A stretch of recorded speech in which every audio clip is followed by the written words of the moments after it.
much to love about Texas. That's why Texas is home for me. Can't find any place on earth like Texas, and you can't spell Texas without H-E-B.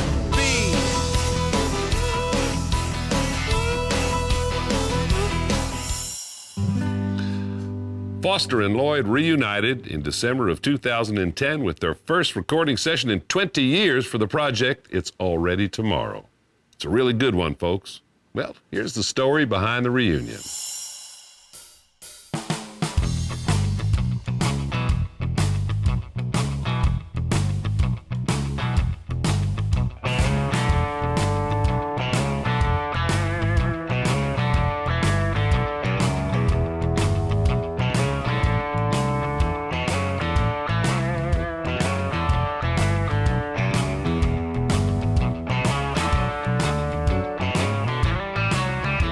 Feels great to be Foster and Lloyd again. I mean, yeah.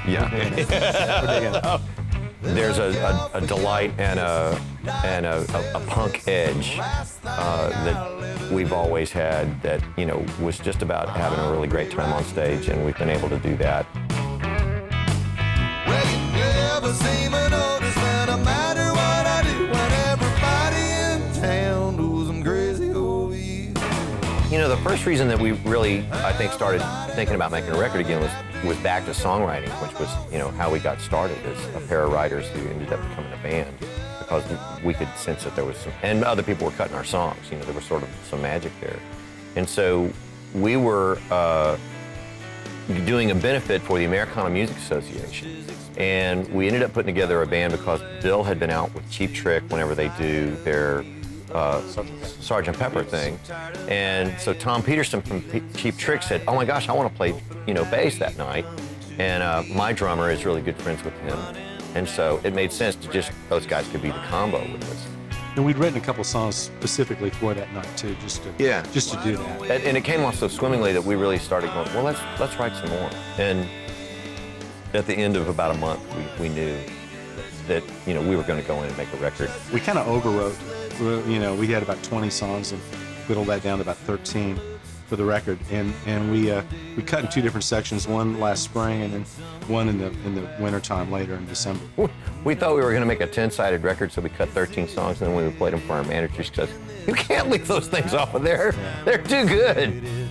Love is not some word you just throw around. It's already tomorrow. How did it get here so fast? Your heart takes a ride in the blink of an eye. She wasn't part of some plan, or we tried to follow. It's already tomorrow. It's Already Tomorrow is one of the last songs we wrote for the project, probably, right? I mean, it was probably... It was in that second batch that we did, and I remember bringing the title in, having kind of a vague idea what we wanted to write about, but we worked it out together how each verse was going to be same person, different points in their lives. And we also rewrote it a couple of times. Yeah, actually we did. The moment we cut it, we knew it was going to be the title of the record. The whole sentiment of, you know, 20 years later you're doing it again, it made a lot of sense. I had this little Everly Brothers melody kind of thing that I brought to Radney and said, what can we go with this? It was like just some chord changes and a little bit of melody, not the complete thing. And we just started singing with this, and we came up with Radney came up with the line, When I Finally Let You Go. And that's the song on the record, but we were trying to figure out what that meant.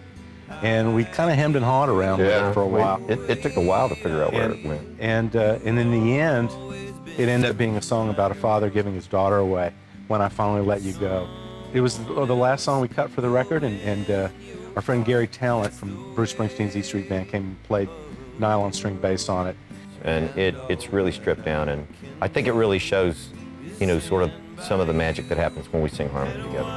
And it was really cool to be able to start writing regularly together again, and kind of get inside each other's head, and find that we could still do that pretty easy, and come up with stuff that we felt okay about.